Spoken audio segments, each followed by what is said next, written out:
And as next case example, we have Jussi Leinonen, a great expert from Bayer, Finland, on data science, and he will educate us on how to utilize Finnish real-world data in future clinical trials. Welcome, Jussi. Well, thank you. Yeah, thanks first of all for the invitation, and I have to say I'm already a huge fan of Fingenious, and of course if our project would have started only now, we would be of course working immediately with Fingenious from the beginning. So I think that's great, and yeah. So let's go into my topic. So I have a case example related to external control arms in clinical trials, but first I actually want to present our project. So I'm from Bayer, a pharmaceutical company, and working as a clinical data scientist in our global clinical development and operations. So as a background, we at Bayer we actually have one of the largest clinical development and operations unit globally at Bayer. So we are in a privileged position from that perspective, and that's of course one of the reasons why we wanted to do and execute this kind of a project in Finland. It's like where we want to develop unique solutions which are patient-centric and data-driven, and then we kind of have quite extensive also collaboration inside Bayer, but even more extensive, I would say, inside the Finnish ecosystem. And you can see that we have like a lot of we actually have around half 50-50 representation from our inside resources in the project from Finland and outside Finland, and then of course we have a lot of companies who are here in the ecosystem. So our project, of course, today we discuss more about the real-world evidence. But I have to also maybe advertise a little bit that in Finland we actually have also really great data science and technology ecosystem. So this is also related to building up capabilities. So probably most of people here acknowledge that pharmaceutical industry has been lacking behind in the technological development because of the strict regulations, and now we are gaining speed, and of course it helps to be in this kind of really agile environment like we have here in Finland, and utilize the knowledge to build up our own capabilities. So here we have from the actual list of Fingenious collaborators, we have MedEngine, and then we of course have Fingenious, we have Helsinki University Hospital. So we have and then we have data companies like Dane Studios and technology like Veil.ai. So we have a lot of different companies who are working inside the project, which is also supported by Business Finland. And here is kind of the main topics, what we kind of been working on, and maybe a little bit like in contrast to Johanna, use cases, we are mostly working with the late-stage clinical trials, where we have more patients, and the use cases are a little bit different, like external control arms. So to this kind of example, like case example, what can be done in the Finnish landscape, and in the kind of summary, I also kind of will come to why there's some unique characteristics in Finland and of course in other Nordic countries as well. But I start with the actual kind of workflow to make this more concrete.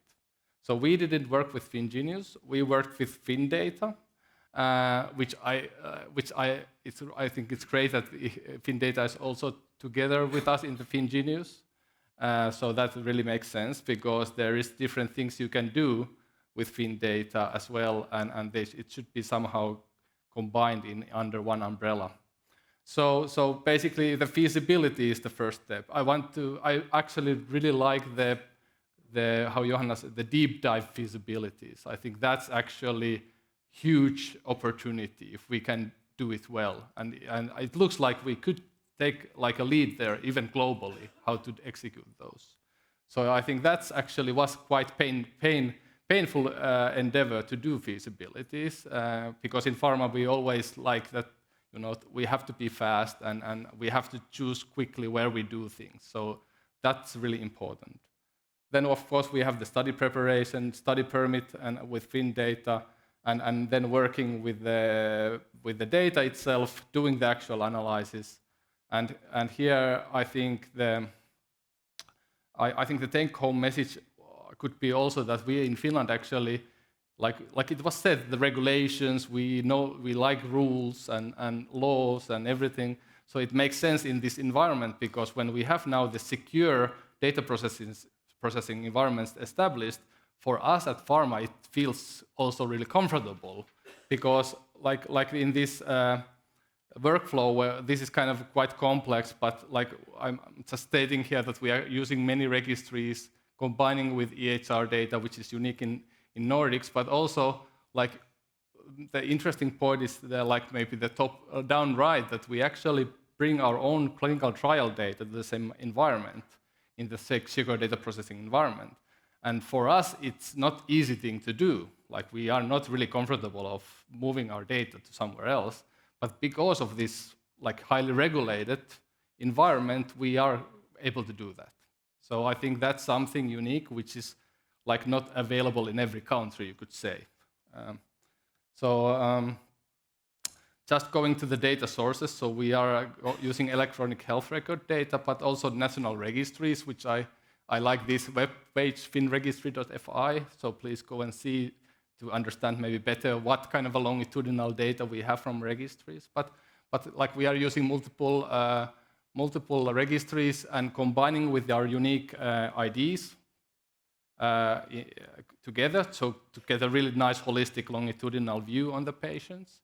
And I just brought the example of this cause of death registry because for us it seems to be trivial. Yeah, of course we have cause of death registry here, but if you go to US, it's not so trivial actually to get understanding why the patient actually died.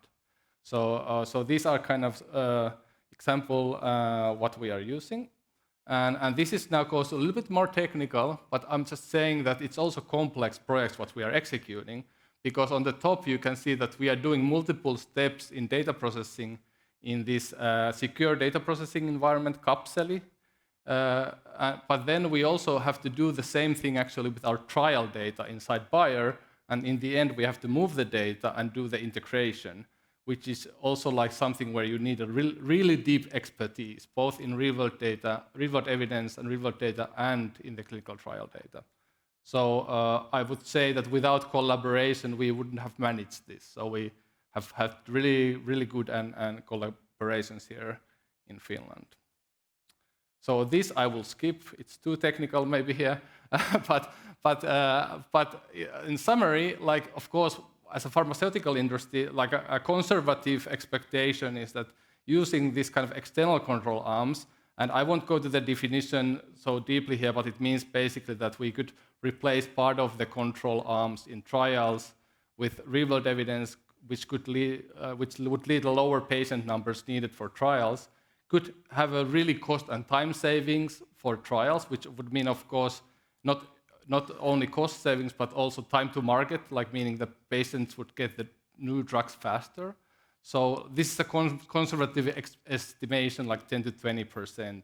And just a kind of a disclaimer, it's of course, it's not applicable to every trial, but this is kind of an average estimation. We have really great legislation here in Finland. We have great registries, and we can use them independently and combined. Then we also have interesting use cases to think about, for example, related to drug adherence. So we can actually track like drug purchase data, which is also quite unique. So we can make estimations also like how adherent patients were taking their drug if we want to do this kind of a comparative analysis. And maybe my last take-home message here is that it's a hot topic discussion now, what is regulatory grade real-world data? And basically because of this legislation and really kind of a holistic view on the data from multiple resources, we could actually, maybe Finland could and Nordics could be one of those kind of golden standards. How do you actually create this highest grade regulatory grade data, because also I could say the regulatory grade data is also related to the actual trial, so it's also moving target. So you cannot say what do you need, but at least we have a really great opportunities for that. Okay, so I think I'm done first, and I want to thank again our collaborators in this project. Mostly MedEngine and Veil.ai are our collaborators, and yeah. So and then there's this nice brochure from Business Finland where you can also read more about our project. So thanks.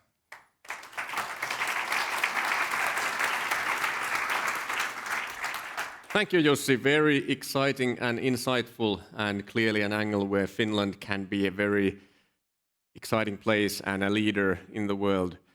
Are there any questions for Jussi? We have one right here.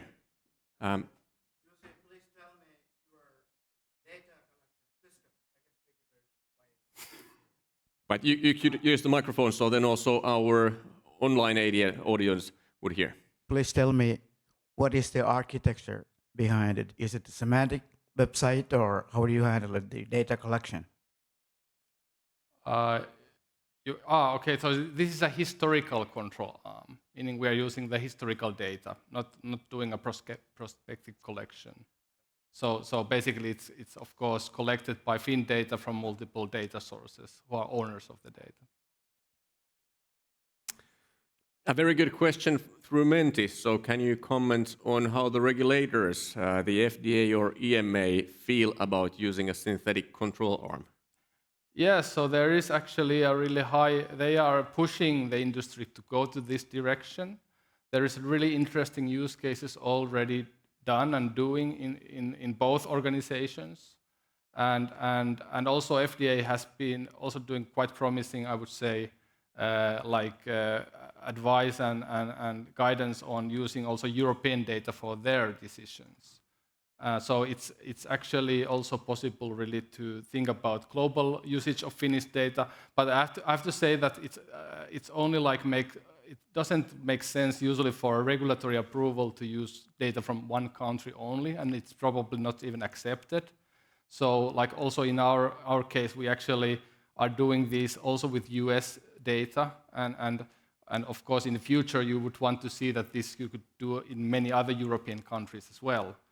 But this means, of course, that somebody has to lead the way, I have to say, and I think there Fingenious can be the one. Yeah. Any other questions from the audience?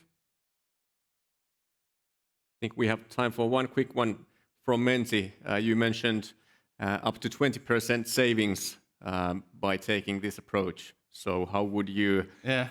It's busy, quite complex calculations. I think in some cases you could say that you can replace the whole control arm from a trial, which you could say that in a simple calculations you could save much more than 20, maybe even up to 50% of the cost. But then I think many use cases actually are that you would augment the control arm, and then it would be that you still have to recruit the control patients, and you can add something on the top. And then you can say that here, if I would be needed to recruit this, I would save this much of money.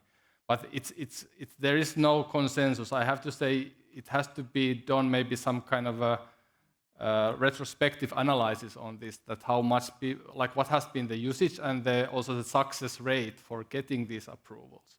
So this is kind of a, let's say, consultant estimation. And I think I've seen figures from 10 to 50 in some kind of analysis, but I cannot say the use cases are so different.